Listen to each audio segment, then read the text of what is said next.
We all know there will be some different things this year, runner at second and extra innings and so forth. But, hopefully if the virus allows them to play, that once the umpire says play ball, it'll look like a reasonable facsimile of the sport that we all love.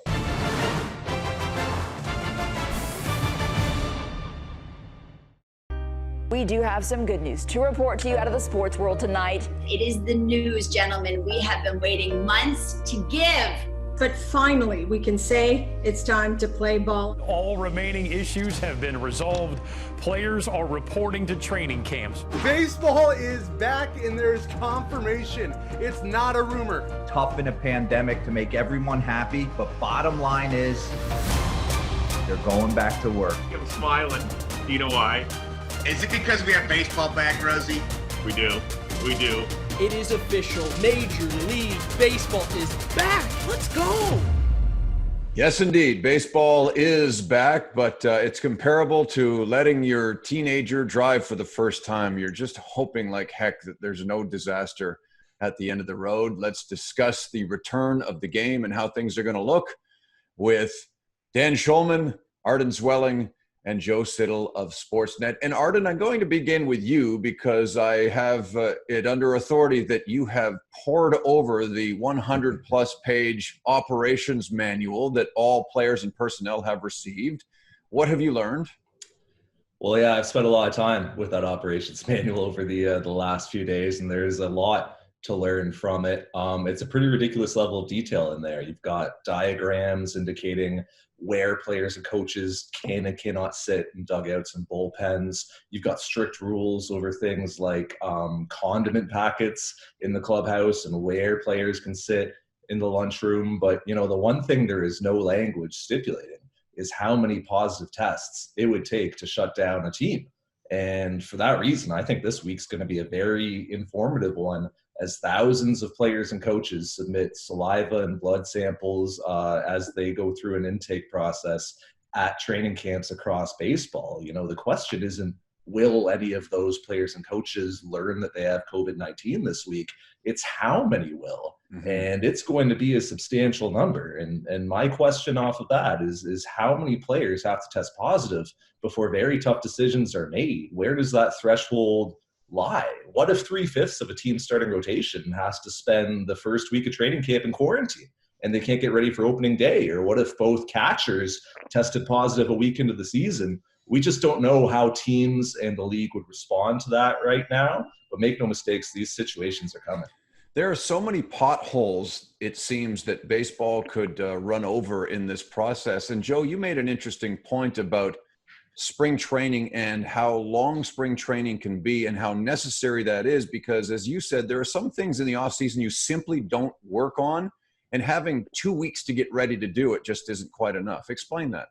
Yeah, this is a very awkward layoff for all Major League Baseball players. If you think they had a full off season, came to spring training, got ramped up, and now have been shut down for a few months. And I just know as a player, anytime I went to spring training, I always learned about getting into baseball shape, and my body told me that. It was the tightness in the hamstrings, the groins, the obliques, those things that you think you train so hard all off season. Of course, me being from the north, I didn't do a whole lot outside, so it was a lot of sprint work, agility work, but I never ran the bases in the off season. So you get to spring training, and now all of a sudden you're sprinting out of the batter's box, creating an angle and rounding first base. You're sliding into second base.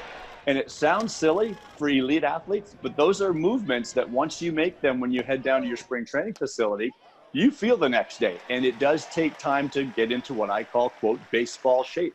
You're probably taking more swings than you ever have, because in the off season, you work in the cage, you work on hitting. But when you get to spring training, we all know how much time those guys have and how much free time. Well, you know what hitters like to do? They like to swing. They like to get in the cage and hit and hit and hit some more. So you do feel it. So with this long, awkward layoff after having ramped up, this could pose a challenge. I'm going to be watching closely to those soft tissue type injuries and guys that may land on that injured list. Dan, when it was reported that there will in fact be a trade deadline, I think a lot of people went, really? Truly? In such a shortened season? But it will be the 31st of August.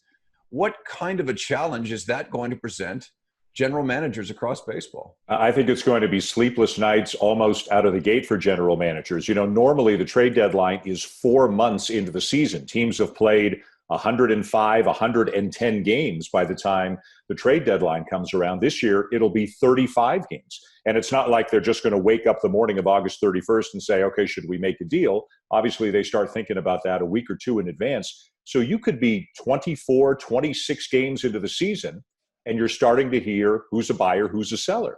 And the standings will probably be congested because it's such a small sample size. But I think there will be some trades made. And it's going to be fascinating to see who pulls the trigger and who doesn't. Do you go for it knowing you're only going to get a guy for a month and the season could shut down because of COVID? But if you listen, anybody can go 15-10 out of the gate. A bad team can go 15-10. If they're in that situation, do they take themselves seriously as contenders and roll the dice for a World Series in what some consider to be an asterisk here? I think it's going to be fascinating to watch. Ross Atkins has a decision to make when the season begins, and that involves Nate Pearson, clearly the best pitcher the Blue Jays had, Dan, in the first version of spring training. And suddenly Jeff Passan reports that all they have to do is manipulate his service time by 1 week, and they get an extra year of service time from Pearson. Do you think he'll come, quote unquote, north with the club right away, or do you think they'll hold him back a week? Well, let me say this. I hate the rule. It's bad for the players. It's bad for the sport. It's bad for the fans. But the rule exists. And if the rule exists, to have him miss one start to get another full year of control, again, I hate the rule, but I think you've got to do that. Unless you're going to sign him to a 7-year contract between now and opening day, which is not going to happen. The economy is depressed. Pearson wouldn't get what he's probably going to be worth, et cetera, et cetera. So my guess would be that he's in that alternate pool of players in Buffalo or wherever else. And listen, they want him to pitch. They don't want him to do nothing. So he can stay loose for a week, throw some intra-squad games in Buffalo, and I expect we'll see him in the big leagues after that, but not right when they come north. Arden, do you concur? We shall see. How competitive are the Blue Jays looking to be in this 60-game season? Because there is really no question that your most competitive 26-man or 30-man for the beginning of this season roster has Nate Pearson on it and has him pitching probably the second game of the season after Hyun-Jin Ryu makes the opening day start. So if Nate Pearson isn't in that first turn of the rotation, I mean, we can ask some very serious questions about just how competitive the Blue Jays are going to be this year. What about you, Joe? Do you think he should be held back a little bit, or is it go with your best right from the beginning? I would like to see teams go with their best right from the beginning. But as Dan says, a rule is a rule. And I think for the players, they have no one to blame except themselves. And go back to the last collective bargaining agreement where they did not address this issue. We talk about teams tanking and not trying to win. Those are things that weren't addressed, and those are things and reasons why we say that Tony Clark and the players lost the last CBA. And that's why a lot of these issues will probably be addressed in the next one just over a year from now, and it might not be pretty.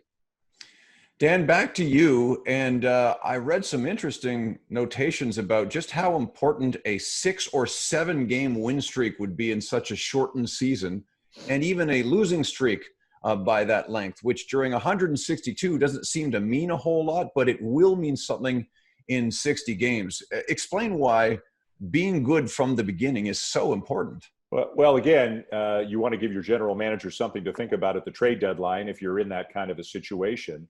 The other thing I think too, Jamie, is, normally if your team starts slow, you always hear, well, Memorial Day, 40, 50 games before you really know what you've got. 40, 50 games is almost at the end of the season. What if a guy who's got a track record gets out of the gate slowly and he struggles? Well, we'll give him some time to work it out. Maybe you don't get that time this year. Maybe if somebody, a regular on the Blue Jays is struggling, all of a sudden Joe Panic gets a big chance, or Santiago Espinal gets a chance, or who knows, to pick up somebody who's struggling. So everything is magnified this year. Do you roll your closer out there 3 days in a row? Do you bring him in the 8th inning early in the season? Do you extend guys a little bit, minimize days off? I'm not saying you should, but we know every manager, every general manager, and every coaching staff is having these kinds of conversations. It's like running a 1,500-meter race instead of a marathon. You go at a faster pace, the shorter the distance. And I think some teams are going to put the pedal to the metal right out of the gate. Arden, Dan mentioned the closer in the case of the Blue Jays. That's Ken Giles, and he's one of the best in the business, but could walk away at the end of the year as a free agent. So you've got, a month to assess him and figure out whether to keep him or move him? How do you think that's going to unfold?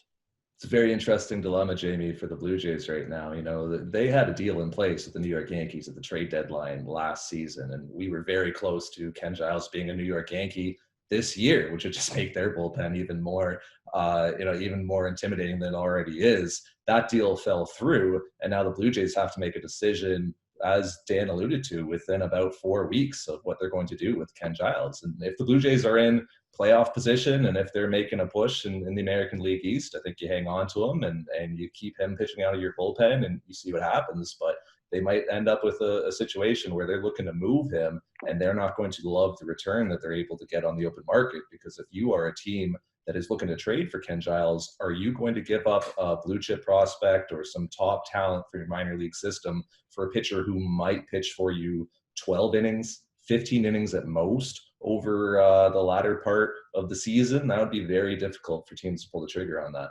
Joe, you're well versed on the life of a professional baseball player and the routine involved. And one of the things that has to happen for the players to safely get through 60 games, if they can do that, is that they, after the games are over and the day of responsibility is over, have to be socially responsible.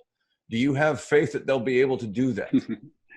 I do not have faith that we as a human population can do that. We've seen that across the world, across the United States, especially with what's going on right now. It's very difficult because we all disagree. We hear from the medical experts on whether you should wear a mask or not, what there's social distancing or the numbers in gatherings. So all of these things are at play, and it's just human nature. They're not going to all take it the same way. And I think when games are over, and I'm sure players are going to be well versed in this area to be very responsible, because quite frankly, I think the most successful teams this season, if it plays out, are going to be the ones that get together and follow the rules in the best manner and try to stay as safe as possible. Does that mean you can't leave your house or your room? No, but to be very responsible, to stay healthy and avoid the virus, because that keeps you on the field and will help you win games. But that's a lot to ask from anyone.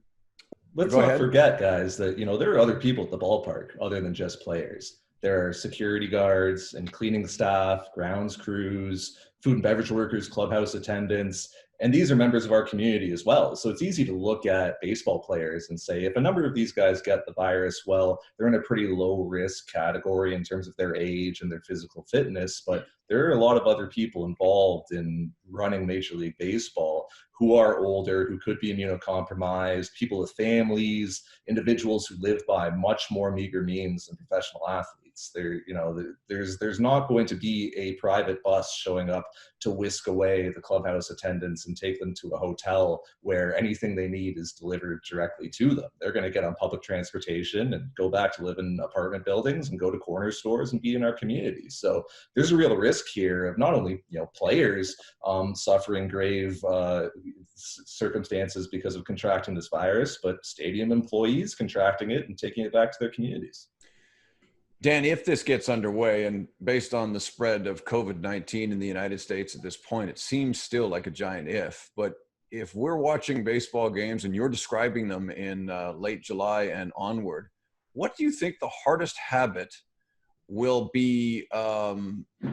What's the toughest habit players are going to have to break? Things that you see routinely on a baseball field that you think will be very difficult for the average baseball player to refrain from doing?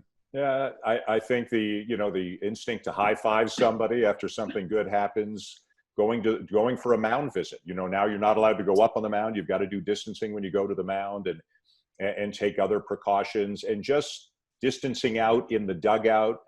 These guys have been doing it a certain way their entire lives. Every pitcher with a different ball, no rosin bag, a wet rag, all kinds of things. I think those will be the hardest things. We're fortunate in that this sport, it's a little easier to distance than it is in basketball and hockey and football. That goes without saying. But, I'm sure we'll all be keeping an eye on umpire, catcher, hitter, and first baseman, base runner, umpire there, just to see, how spread apart everybody is. Hopefully, when they play, it'll look like baseball. We all know there will be some different things this year, runner at second and extra innings and so forth. But, hopefully if the virus allows them to play, that once the umpire says play ball, it'll look like a reasonable facsimile of the sport that we all love. Well, here's hoping that it's off the ground in late July and done so as safely as possible. Our thanks to Dan Shulman, Arden Zwelling, and Joe Siddall for this edition of Blue Jays Central at Home.